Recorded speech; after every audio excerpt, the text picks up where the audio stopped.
Agora, meus queridos, o assunto é economia. E para conversar com você de casa, nós trouxemos o economista Luiz Fernando Paulillo. Seja bem-vindo ao nosso programa, Luiz Fernando. Obrigado. Muito obrigado, é um prazer estar aqui. Aliás, ô Luiz Fernando, eu já tive a oportunidade de acompanhar algumas entrevistas, alguns bate-papos de você no Jornal da TV Onix, e muito me chamou a atenção a questão da parte econômica que estamos atravessando no nosso país.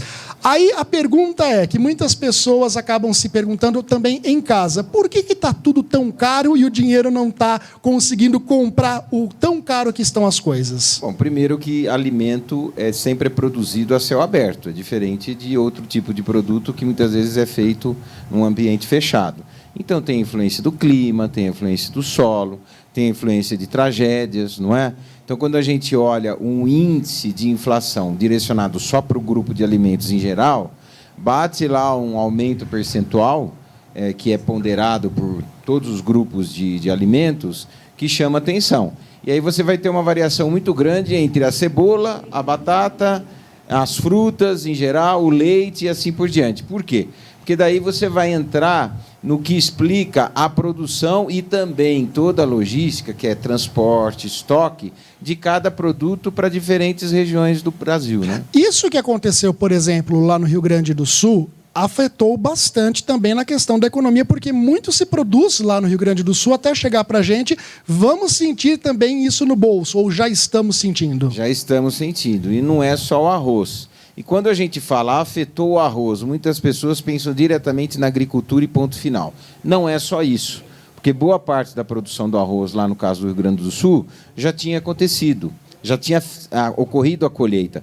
O problema é que quando você tem uma tragédia daquela envergadura na região sul, você não olha só a terra, você não olha só a agricultura, você olha o transporte, você olha a estocagem, você olha o escoamento, e então não tinha como escoar a produção. Então, alguns produtos que são muito fortes lá, principalmente o arroz, sim, mas também trigo, milho, etc., acaba tendo dificuldade em escoamento para o restante das regiões do Brasil. Então, isso acaba impactando os preços de todos os alimentos que são produzidos lá. Aí vem uma pergunta leiga, de uma pessoa leiga que não entende nada, apenas trabalha bastante para poder pagar tudo aquilo que a gente acaba gastando. Isso tem alguma coisa a ver com inflação, Luiz Fernando? A inflação pesa também no preço desses alimentos dentro do mercado? Claro, porque quando você pega um índice de inflação, você tem grupos de produtos com pesos diferentes. Sim. O grupo alimentação é um dos grupos que mais tem peso. Então, se a gente pegar a variação aí, se você pegar o grupo alimentação inteiro no mês de maio, teve uma variação para cima de 6%, apesar de ter variações diferentes entre os produtos.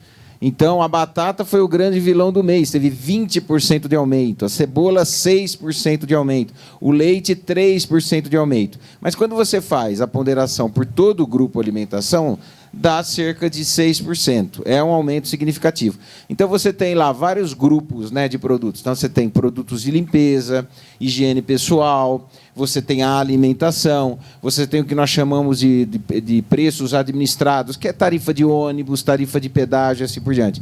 O alimentação, ele se destaca. Então, a inflação tem um registro positivo, mas a alimentação, no caso de você pegar o fim de uma entre-safra de seca, de águas, que é o final aí do verão e o fim das chuvas, e o começo de uma entre-safra de secas, que a gente fala agora, o período de outono e inverno, e foi um começo mais devagar, isso afetou a produção de alimentos como um todo, então não dá para falar só o Rio Grande do Sul foi o vilão, né? Só a tragédia. É de uma forma como um todo, né? Um contexto geral, né? E aí a gente traz até a termos de um comparativo, como, por exemplo, lá atrás, antes até mesmo de Plano Real, onde a inflação do nosso país era na casa dos 200% para cima. Você chegava de manhã no mercado, era um preço, à tarde já era outro, e no dia seguinte mudava-se tudo de novo. O que se controla, ô Luiz Fernando, uma inflação num país? Olha, você tem controle a partir de o que nós chamamos assim de indicadores, são gerais, que eu chamo de horizontais. Então, taxa de juros, né, que a gente fala, a taxa de juro nominal, que é o Banco Central que estabelece. Eles fazem uma reunião com um comitê que chama Comitê de Política Monetária, tem 9 economistas ali, que são presididos pelo presidente do Banco Central, eles analisam o comportamento da economia, e a inflação pesa demais, E ali eles votam se mantém a taxa de juro nominal como está, se aumenta 0,25, 0,5, se diminui. E aí eles publicam uma ata. A ata ela sai no dia seguinte. Então, os especialistas de mercado eles analisam a ata. E daí eles apontam como é que vai ser o comportamento da inflação esperada daqui 3 meses, 4 meses, 5 meses. Mas não é só algo como taxa de juros ou como dólar. Isso é geral, pega todo mundo. Por isso que eu falei horizontal. Se você chamar a economia com as pessoas, com os produtores, de uma floresta com árvores, são variáveis da macroeconomia, taxa de juros, dólar, que pega todo mundo. Sim. Aí, quando você vai entrar na produção de cada coisa tem um impacto. Como eu falei, o arroz tem um impacto porque numa região, a cebola em outro, as frutas em outros. É por isso que a gente ouve, às vezes, a gasolina puxou a economia, o tal setor da economia foi puxado pelo agronegócio, ou etc. Exatamente. Você tem aí cerca de 7 a 8 grupos. Eu dei alguns exemplos desses grupos. Alimento, higiene pessoal, limpeza, preço administrado, combustível e transporte. Então, sempre quando sai o resultado da inflação, o que os jornalistas olham? Eles olham ali os grupos que tiveram maior aumento e chamam isso, popularmente, de vilões da inflação daquele momento. Sim. Mas num país, Ferreira, muito grande, a gente tem uma economia de um país continental, grandão. Todas as regiões produzem de tudo, da agricultura à indústria. E com climas diferentes, não dá para comparar o clima que está no Rio Grande do Norte com o clima que está no Rio Grande do Sul.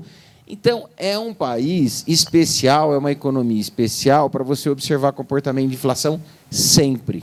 E a gente pode esperar talvez uma melhora dessa inflação, a gente pode esperar uma melhora nessa economia, o nosso dinheiro vai voltar talvez a ter um pouco mais de valor, onde a dona de casa que talvez esteja nos acompanhando vai falar assim, eu vou lá no mercado e vou conseguir comprar tanto quanto, ou ao menos um pouco daquilo que eu levava antes e que hoje eu não consigo levar, na sua opinião? Ela sente isso na pele quando ela olha a prateleira, né? Então, o leite teve um pequeno aumento, mas teve um pequeno aumento, porque teve pouca importação e a gente está na entre-safra. Sim. Começo das secas. Então, todas as vacas que se alimentam das rações têm dificuldade, elas produzem menos leite, elas produzem levam mais tempo para produzir. O cafezinho teve um pequeno aumento, mas porque você teve os 2 principais grãos no mercado internacional com alteração do preço. Agora, se você olhar, por incrível que pareça, agora as frutas tiveram um comportamento muito estável, tiveram até uma certa queda. Por quê? Porque não teve a dificuldade de você tirar produto do Rio Grande do Sul para cá, também tem dificuldade para levar. Então, a fruta produzida no Sudeste acabou sobrando mais. Então, hoje, a fruta, na inflação de maio, não foi uma vilã, assim como os tubérculos foram. O arroz foi. Então, você pega o maior vilão dos alimentos foi a batata inglesa nesse mês, né? A cebola. A gente conseguiria resolver, então, esse problema plantando-se mais? Porque o que me parece é que quando a gente tem menos, custa-se mais. E quando a gente tem mais, acaba custando menos pela fartura.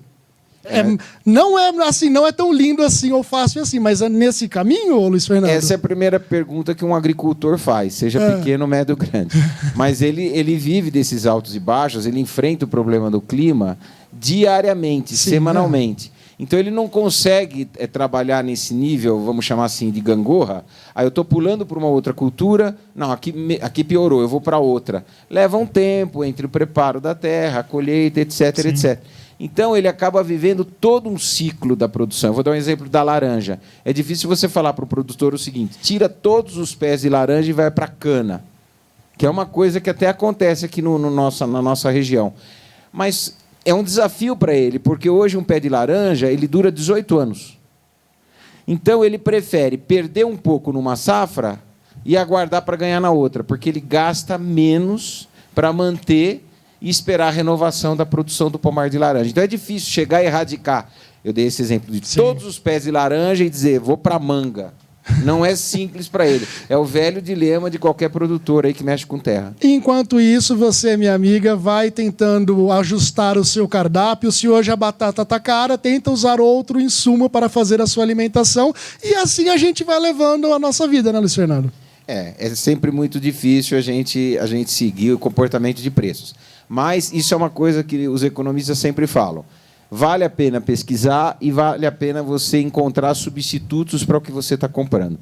Se chegar num mês, o produto que você prefere ou consome muito for um vilão, tenha um substituto em mente e procure substituir. Às vezes você pega um que não é o vilão da inflação do mês. Tá aí, gente, explicado para você de casa um pouco mais dessa maluquice que é esse sobe e desce de preços. E, na verdade, a gente acaba trazendo esses assuntos para vocês, que inclusive são sugestões do grande público de casa, para justamente tirar as dúvidas. Às vezes, eu mesmo tive essa sensação nesta semana quando eu fui no mercado e acabei comprando um produto específico que a coisa de 1 ou 2 semanas atrás ele estava num valor bem mais inferior.